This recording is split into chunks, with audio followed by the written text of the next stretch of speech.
noite, porque eu tenho um recado de Deus para os nossos corações esta noite. E se você abrir o seu coração e der lugar para Deus esta noite, Deus vai fazer uma obra grande, extraordinária aqui nesta noite. Vai falar fortemente nos nossos corações, porque Ele é fiel. Glória a Deus. Vocês encontraram Jonas, capítulo 1. Podemos ler então? Vamos ler então com muita reverência, com muita calma, né? A minha Bíblia talvez esteja numa versão um pouco diferente. Esta Bíblia aqui é só o Velho Testamento, viu, gente? Aqui não tem o Novo Testamento. Não é porque ela é judaica, não. É porque essa é uma Bíblia conhecida como Bíblia Cronos, escrita pelo pastor Alderir Nelson Rocha, um dos maiores escritores que eu já conheci, e tive a honra de fazer um curso teológico com ele ministrando. Capítulo 1, versículo 1 diz assim a palavra de Deus, presta atenção. A palavra do Senhor Jeová veio a Jonas, filho de Amitai, dizendo: levanta-te, vai à grande cidade de Nínive e apregoa contra ela, porque a sua malícia chegou até mim. Jonas, porém, se levantou para fugir de diante da presença de Jeová para Tarsis. E descendo a Jope, encontrou um barco que partia para Tarsis, pagou a sua passagem e desceu a ele para ir com eles para Tarsis, fugindo da presença do Senhor Jeová. Mas o Senhor Jeová mandou um forte vento no mar e fez uma tão grande tempestade no mar que o barco estava a ponto de despedaçar-se. Podeis assentar em nome de Jesus e deixar-me falar um pouco com Deus, para que eu possa ministrar essa palavra na direção do Espírito Santo. Soberano e eterno Deus, Pai de nosso Senhor e Salvador Jesus Cristo, meu Papai Santo que estás no céu, estou eu aqui nesta noite, Pai, como pregoeiro do teu Evangelho, como ministro do Senhor. Pai, assim como o Senhor tem me usado em outras ocasiões, que o Senhor me usa nesta noite. Deus, eu sei que o número é pequeno, são poucas pessoas que se reúnem aqui nesta noite, mas isso, meu Deus, não quer dizer nada, porque o Senhor fala, trata com aquele que está presente. Então, nesta noite, eu sei que o Senhor vai tratar conosco, porque o Senhor é fiel em suas palavras, em suas promessas. Então, Deus, assim como o agricultor prepara a terra para receber a semente, prepara as nossas mentes, os nossos corações nesta noite para receber a tua palavra. Deus, que esta palavra não caia no meio do caminho, não caia no solo rochoso, não caia nos espinhos, mas sim que caia uma boa terra, que nasça, cresça e produza fruto para a honra e glória do teu santo nome. Deus, fala conosco e me use como vaso instrumento nas tuas mãos. Dá-me sabedoria, poder, ousadia do teu Espírito Santo, para que eu apenas transmita a tua palavra, Pai, que eu apenas seja um canal a qual o Senhor irá canalizar a tua palavra, a tua igreja que está aqui apta para ouvir a tua palavra. Então eu te peço e agradeço em nome de Jesus. Amém. Glória a Deus. Deus colocou essa mensagem no meu coração, e os pregadores que me antecederam, inclusive o pastor presidente que ministrou aqui, falou que Jesus disse: eu sou o bom pastor, e o bom pastor, ele dá vida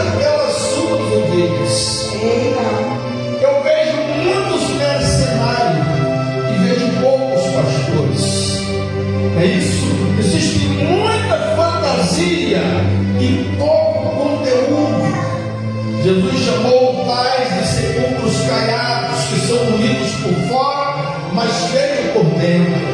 E tudo que Deus quer é que nós sejamos bonitos por dentro. É isso, que nós possamos ser transformados por dentro. Glória a Deus. Então, o que nós vimos nos dias a qual estamos vivendo é um evangelho um pouco diferente, porque parece que as pessoas tentam mudar o evangelho, porque Jesus disse que graça recebeste, de graça dá-lhes. Mas as pessoas hoje, eles não querem fazer isso. Muitos só se baseiam naquilo que Paulo disse: não mata a boca do boi que debulha o trigo, que o obreiro é digno do seu salário. Muitos só querem fazer por dinheiro, muitos pregam por dinheiro, outros pregam, outros cantam, outros louvam para se auto-engrandecer, porque se sentem estrelas, se sentem importantes, porque eles acham que são maiores, que são melhores, que só eles podem, que só eles conseguem. É isso que isso não tem agradado a Deus. E nós vimos também muitos que Deus chamou, que tem uma missão, que tem uma promessa de Deus, que Deus olhou para ele, escolheu assim como fez com os seus apóstolos e discípulos. Ele olha e escolhe. A Bíblia diz, o escritor Marco diz que Deus, ele passou a noite orando, depois ele subiu ao monte e escolheu quem ele quis. Aleluia. Deus não quer saber de cor, de raça, de língua, de nação. Ele olha e escolhe, e quando ele escolhe, ele já capacita, ele já prepara, ele já autoriza, aleluia, ele já enche com o seu Espírito Santo, com a sabedoria, para que possa fazer a sua obra. Mas o que nós estamos vendo nos dias atuais são obreiros covardes, são mercenários, são pessoas medrosas, que não dão mais a cara tapa, que não se colocam na posição de homem de Deus como profeta e proclama contra o mundo que está corrompido, contra esse mundo que está de ponta cabeça. O mundo está terrível. Deus com certeza não está suportando mais a malícia, o pecado, a prostituição, a desavença que está acontecendo nesse mundo de hoje. Enquanto Deus está nos céus, olhando para a terra, olhando para os seus filhos, olhando para o mundo descontrolado, olhando para o mundo nessa situação, os profetas, os pregadores, os ministros estão com as bocas fechadas, estão com medo de pregar a verdade, estão com medo de dizer assim: o que foi que Deus disse? Vai à grande cidade de Nínive e proclame contra ela, chegue lá, diga para eles: se não vos converterdes, em 40 dias Deus vai destruir esta cidade.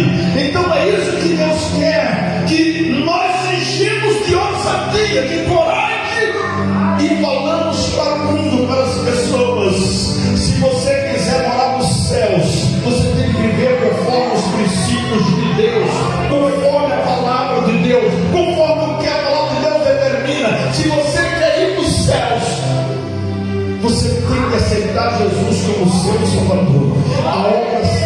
A obra de Cristo na cruz do Calvário. Ontem eu estava estudando sobre o Espírito do homem, e eu fiquei ali encantado e até espantado quando eu li aquele texto, lendo aquele livro, e vi que com a queda de Adão, até mesmo o nosso espírito morreu para Deus. Por que morreu? Porque foi separado de Deus. Nós fomos separados de Deus. O pecado nos separa de Deus.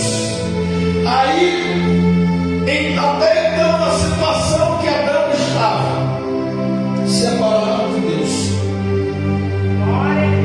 É isso. Para Deus é como morto. Paulo disse: Ele nos deu vida, para nós mortos os nossos delitos e pecados. Mas quando Deus vê Adão pecar, o que me chama a atenção é que Deus já providencia uma solução, um plano para resgatar, para trazer de volta a alma do homem, o espírito do homem que veio de Deus, que veio dele, para que possa regenerar. E ontem, estudando sobre isso, fiquei encantado. quando nós aceitamos Jesus como nosso Salvador, cremos na Sua palavra, nós passamos pelo processo chamado regeneração, aleluia! E Deus torna vivificar o nosso espírito.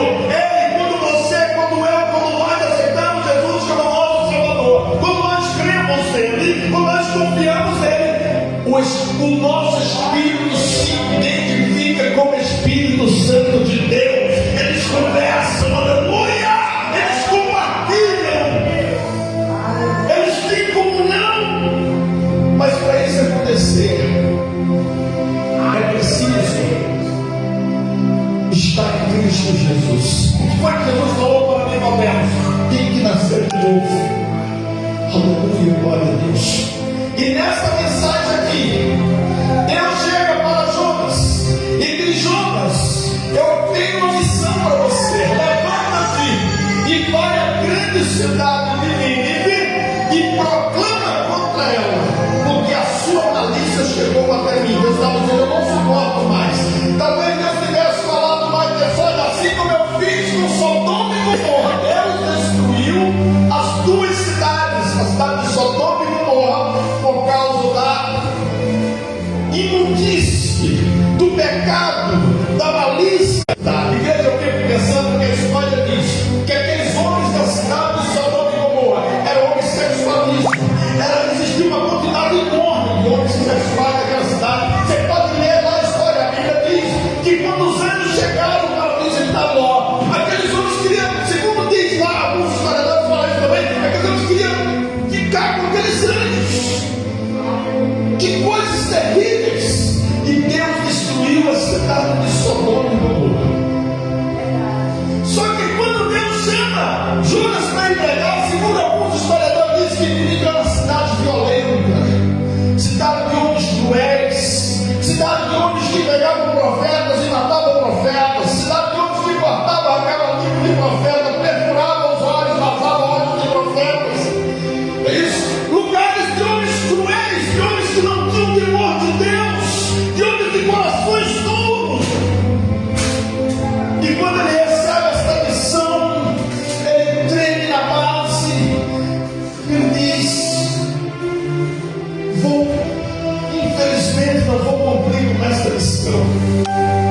O que é que ele faz? Vou resumir aquilo que eu tenho moral de dizer para que eu possa ministrar toda essa mensagem nesta noite. Porque eu quero que você reflita nesse pouco de tempo a qual eu estou ministrando aqui e se incomode na posição de Jonas nesta noite. E sim na necessidade de você, que eu, que nós temos, e que cada dia nos consertarmos diante de Deus, voltar para Deus, dizer para Deus: Deus, agora se o Senhor me vier, eu vou pregar a tua palavra, aleluia.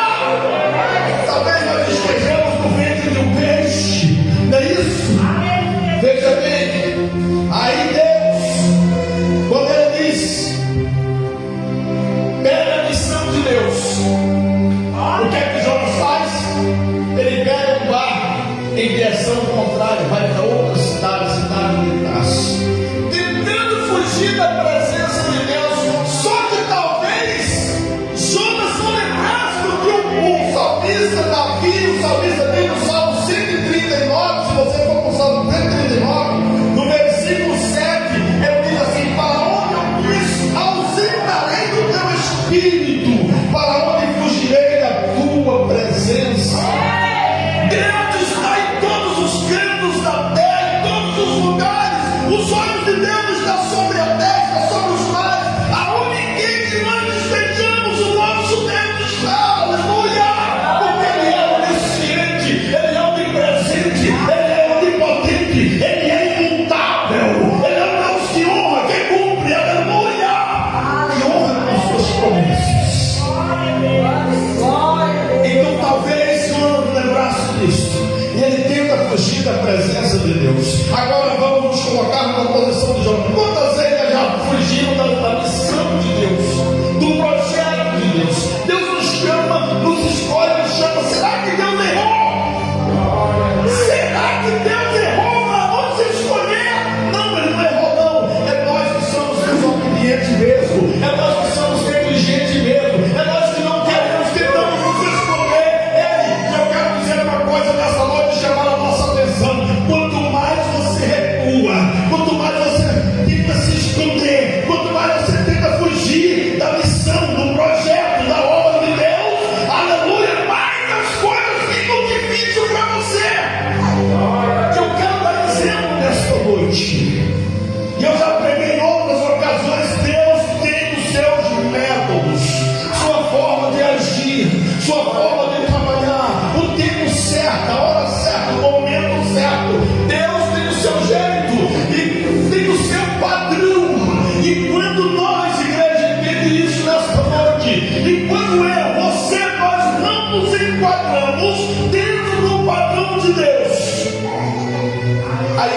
chama a atenção, Ele nos coloca em uma determinada circunstância para que elas entendam que quem manda é Ele. Ele é o dono de tudo, aleluia. Ele está sob o controle, aleluia.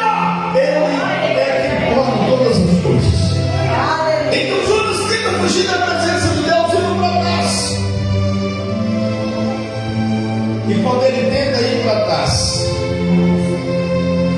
é aí onde chega o tema desta mensagem desta noite.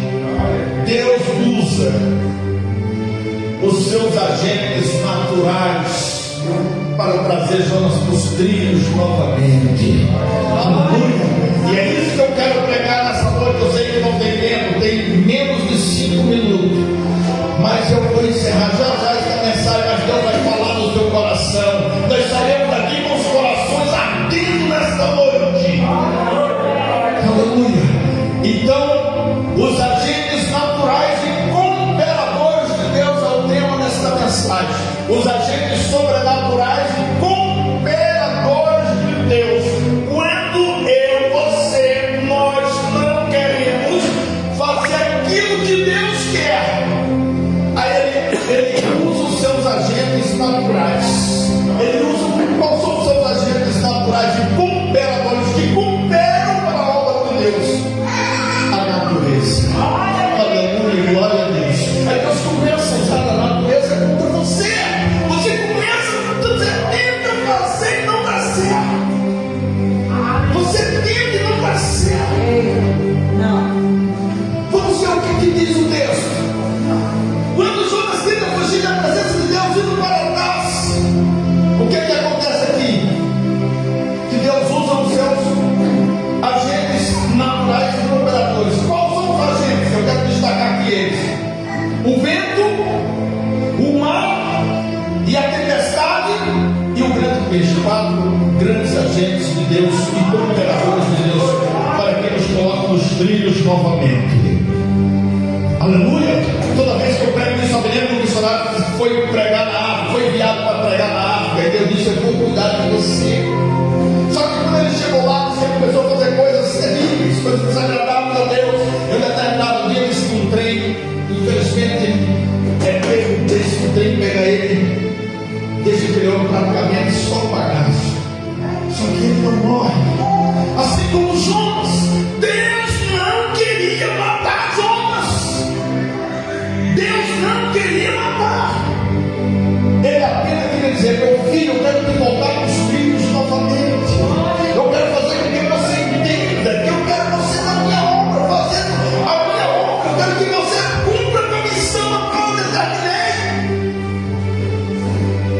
Olha o que Deus faz quando Ele paga a sua passagem. A Bíblia está dizendo que Ele paga a passagem dessa no navio. Se você for ler mais, vai dizer que Ele vai dar para o porão do navio. E está lá Jonas no porão do navio. Só que quando Jonas vai para lá, que ele começa a navegar, diz: mas o Senhor Jeová mandou um vento, um forte vento no mar. Aí ele disse: estou tentando fugir. Para aí. Deus ordena o vento, porque o vento está sob o controle de Deus. Aleluia. Foi ele que criou o vento, igreja. Foi ele que criou o vento. É por isso que Jesus, quando ele chegou diante daquela grande tempestade, os discípulos estavam perplexos, todos perturbados, tudo ali. Isso, Jesus se coloca em pé e diz: ventos, mar, quieta-te. E a Bíblia diz que o vento e o mar se tornou bonança. Deus apenas estava ordenando aquilo a qual Ele tinha criado, que Ele tem o poder sobre aquilo que Ele criou. E o vento obedeceu a voz do seu Criador. Aleluia. O vento silenciou, o vento para de soprar, as águas param, e quando tudo fica em silêncio, os discípulos e apóstolos, homens pescadores profissionais, começam agora a cochichar no ouvido do outro, começam a falar baixo, talvez Pedro falou para Daniel: João, quem é esse? Quem é este homem? Quem é este que até os ventos e o mar obedece? É a igreja, se os ventos e o mar obedecem, Senhor, porque nós desviamos, porque nós muitas vezes deixamos de fazer aquilo que Ele quer que nós façamos. Então aqui, quando os homens pensam em fugir de Deus, Deus coloca o vento, ordando o vento, dá uma soprada no barco, e aquele vento começa a soprar o barco. A Bíblia diz que aquele barco está a ponto de ir a pedaço, ele está a ponto de despedaçar-se. Só que esse vento, igreja, presta atenção nisso aqui. Deus está apenas dizendo aqui: esse vento é só um pequeno aviso, um pequeno sinal. Que Deus muitas das vezes, olha, vamos ser inteligentes. Muitas das vezes Deus começa tocando aos poucos, manda um vento, acontece uma coisa com você, você diz: isso, eu passei pelo triste, é isso? Só um vento, só um aviso. Deus está dizendo: ou volta para o trilho, ou vai piorar a coisa. É isso? Ou vai cumprir uma missão, ou então eu vou ordenar outras coisas mais. Eu vou usar a natureza para que você volte novamente. Então esse vento era um vento forte, mas era apenas um aviso. Então Deus usa o vento. Aí depois ele ordena um mar. Eu quero que você se agite agora. O mar se agita, o mar se revolta, as ondas aumentam. Devido ao vento, né, igreja? O vento sopra, as ondas crescem. E aquele vento, aquele mar estava sacudindo o barco. É isso, o barco estava a ponto de afundar-se. Enquanto isso, os homens dormiam, murando no navio. E aqueles marinheiros desesperados, cada um clamava ao seu Deus, meu Deus, e agora? Talvez clamasse Nossa Senhora, ou meu Padre Cícero, é isso, meu Senhor. Clamavam cada um ao seu Deus. E o barco estava afundando. Preste atenção aqui. Por enquanto Deus está só avisando. Deus está só tentando acordar as ondas. O barco está sacudindo, o barco está soprando, o barco está sacudindo. Deus está tentando acordar as ondas. Eu não estou dormindo, o sono da negligência. Esse sono da desobediência. Aí Deus disse: não vai acordar não, é? Olha o que diz o texto aqui, ó. Deus usa o vento, o mar. Aí sabe o que acontece? E fez-se uma tão grande tempestade no mar, que o barco estava a ponto de despedaçar. Uma tempestade diferente de ventos. Entenda isso aqui: ventos, esses ventos que estavam soprando eram ventos fracos. Agora a tempestade ela arranca a árvore, ela arranca a casa, ela derruba prédio, ela arrebenta com tudo.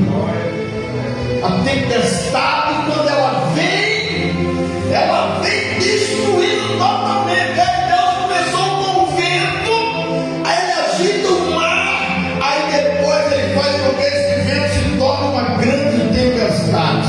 Aí Deus está dizendo: meu filho, você se acorda, ou então a coisa vai ficar mais feia. Você está entendendo? Eu não sei se você está entendendo o projeto de Deus, o que Deus está falando esta noite. Entende? Deus começa apertando aos poucos. Mas o que me chama a atenção é que Deus não quer perder nenhum de nós. Quando Deus faz isso, igreja, é porque Ele não quer perder nós.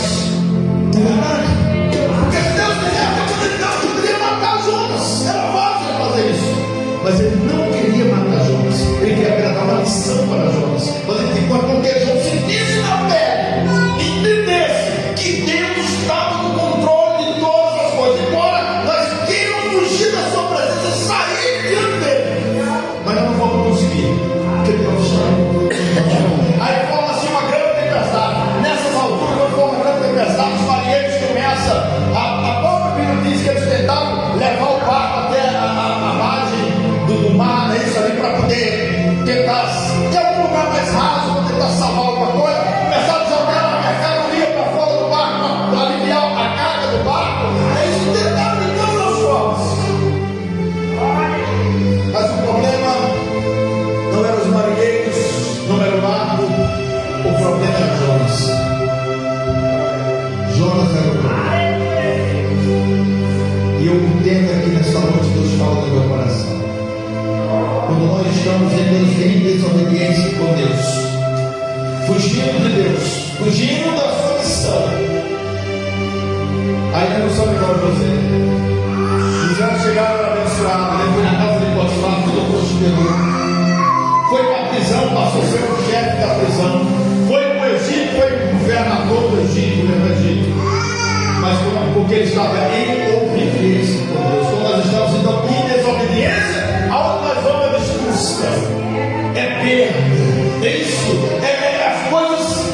Preste atenção no que Deus quer falar nessa noite. Aí, resumindo tudo isso aqui para nós encerrar, 4 minutos, já passando 4 minutos do horário. Resumindo aqui nessa noite, quando os marinheiros estavam desesperados, eu vi um cara lá embaixo. Chama lá. O cara chegou, dormiu, quem é mais? Quem é você? Eu sou Jonas, sou profeta, sou servo do Deus Altíssimo, tal, sou hebreu, tal coisa toda. Resumindo a história, ele disse, para ser bem claro que Jonas disse, eu sou o problema do mundo. Toda essa tempestade, toda essa revolta do mar, tudo isso aqui é por minha causa. Os marinheiros, o que é que tem que fazer? Eles são a única maneira de acalmar tudo isso que vocês me lançaram no mar. Resumindo aqui, não dá tempo de contar toda essa história. Os marinheiros lançam a sorte, né? Com os amigos que lançam a sorte do Jonas, mas Jonas já sabia que ele era culpado. E eles pegam o Jonas e lançam no mar. Só que eu estava lendo essa história hoje. E o próprio Jonas sabia que era Deus que estava fazendo esse trabalho. O próprio Deus não se no mar. Mas quando Jonas é lançado no mar, eita glória, aleluia! Aí Deus diz, eu não posso perder Jonas. Ele está assim, mas eu vou recuperar. Eu vou restaurar ele. Eu vou encher, eu vou mostrar para ele. Quando ele sentir na pele realmente quem eu sou, ele vai me buscar, ele vai me clamar. E eu vou ouvir a sua oração, aleluia! Aí quando ele joga na água, a Bíblia diz que Deus prepara um grande peixe. A tradição almeida, no Novo Testamento diz que era uma baleia. Ninguém disse que eu não quero entrar em detalhe. Eu, para minha esposa, até uma traída, não tinha problema algum. Foi Deus, se Deus quiser, não pode ser dando uma barriga, uma piada, não é isso, igreja? Não é verdade? É um milagre de Deus. Aí o que Deus saiu de sopa? Não posso perder o meu filho. Prepara um grande peixe. E quando Jonas cai, já cai praticamente na boca do peixe. Deus prepara ali um peixe, aleluia, um táxi marinho, aleluia. E a Bíblia diz que Jonas passa 3 dias e 3 noites na entrada do peixe. E quando ele está lá, se você for ler a história, Jonas, quando ele estava fazendo as orações, ele dizia, achava que estava na profundeza, nas profundezas de batalha. Eles consideravam que estava no inferno, num lugar terrível. Mas lá no ventre do peixe, Jonas com certeza começa a refletir, ele está entrando no peixe. E diz, Deus, agora se o Senhor me mandar, eu vou cumprir a sua missão. Aleluia. Se o Senhor me mandar, agora eu vou. Aleluia. Agora eu pergunto para nós nessa noite, nem será que nós vamos esperar Deus nos colocar lá dentro do peixe, em uma situação, uma circunstância difícil, em um problema difícil, para que nós possamos cumprir com a sua missão, para que nós possamos fazer a sua vontade. Será que nós vamos esperar a chegar a essa situação extrema? Eu não sei se você já percebeu o vento da sua planta. Se você vê o vento soprar, fica atento. Opa, Deus te ama. E se virar a tempestade, você diz, é sério. E Deus prepara o peixe em passarinho. Quando ele ora a Deus no capítulo 3, você vai ver aqui no capítulo 3 que diz, e veio a palavra do Senhor segunda vez a Jonas. Aí eu aprendo aqui uma coisa, Deus é Deus da segunda chance. Quando nós nos arrependemos, quando há arrependimento, Deus muda os seus planos. Aleluia, Deus nos ouve, Deus nos atende, Ele faz aquilo que tem que fazer. Ele quer nos abençoar e determinar. Eu me chamo a atenção aqui que quando Ele se arrepende, Ele diz, Senhor, agora eu vou. Você vai agora, Senhor, se for. Tá bom, Jonas, eu só não quero ordenar o peixe de Jó que está nas praias do Rio.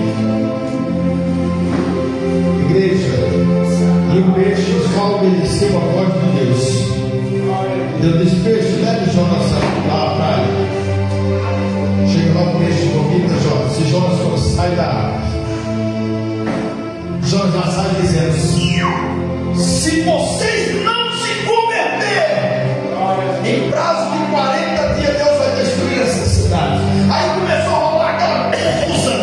Aí a fofoca, o comentário, né? Isso rolou. Aí começou a falar aquela cidade, uma cidade grande, uma cidade grande. Ela levava 3 dias para percorrer. Então, uma cidade grande. Cidade grande, eu nem pesquisei para ver quantos mil habitantes tinha em Nínive. Eu não pesquisei ainda, mas tinha muita gente. Então, aquela palavra chegou até o comandante, ao rei, ao prefeito, ao governador, quem sabe, o comandante do rei daquela cidade. Rapaz, era um profeta aí que saiu das águas aí. E havia alguns pregadores, eu não li ainda isso, havia alguns pregadores que os ninivitas acreditavam em profetas que saíssem das águas. Se o profeta saísse das águas, que eles acreditavam. Olha o projeto de Deus aí. Aí aquele homem só diz o seguinte: quer ver, né? Pois chama esse camarada aqui. Agora vai lá e monta toda essa história. Se não se arrepender, Deus vai destruir essa cidade. Resumindo aqui, igreja, a Bíblia diz que aquele rei ordenou a todo mundo, até os animais jejuaram 3 dias. Até os animais. Fez um clamor de arrependimento ali no jejum e pediram perdão a Deus. E Deus salvou os ninivitas. Aleluia, glória a Deus. Então, igreja do Senhor Jesus, eu, você, nós fomos chamados não para ficarmos calados, com a boca fechada, não é isso? Não para ficar em casa, sem falar nada, não. Nós fomos chamados para proclamar. O que é que diz a Bíblia? O povo de Deus diz: proclama, prega contra ela, proclama contra essa cidade. Vai lá e diga para eles. Se eles não mudarem, se eles não se converterem, se eles não se arrependerem, Deus vai destruir. E este mundo está carente, está precisando de homens de coragem que façam isso. É isso. Chega de mensagem light, é isso. Chega de mensagem que agrada, não é isso? Que é vamos falar aquilo que tem que falar para as pessoas, para que Deus possa salvá-lo, Deus possa restaurá-lo novamente. Amém, Deus? Então entenda isso essa noite. Esses são os 4 agentes naturais cooperadores de Deus. Deus usa a natureza. Não é cuidado com o peixe. Vamos ter cuidado com o peixe. Cuidado com o peixe. Eu confesso para vocês que eu penso: Deus é forte, Deus é lindo, Deus é poderoso. Amém, Deus? Coloque-se de pé. Me perdoe, passei 10 minutos. Eu não vou falar mais nada. Os 4 agentes naturais cooperadores de Deus: vento, mar, tempestade e o peixe. Isso.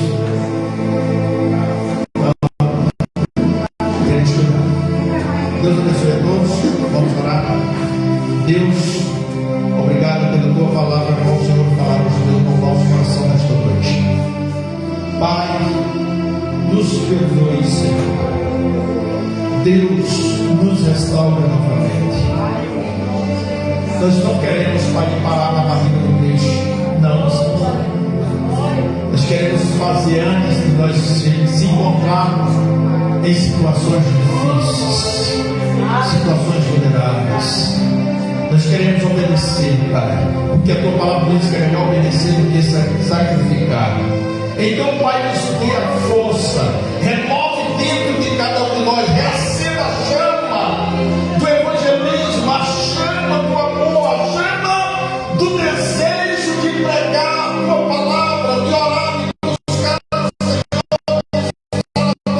Senhor, de fazer a tua palavra. Reacenda dentro de nós o desejo de ler a tua palavra, Senhor. Remove-nos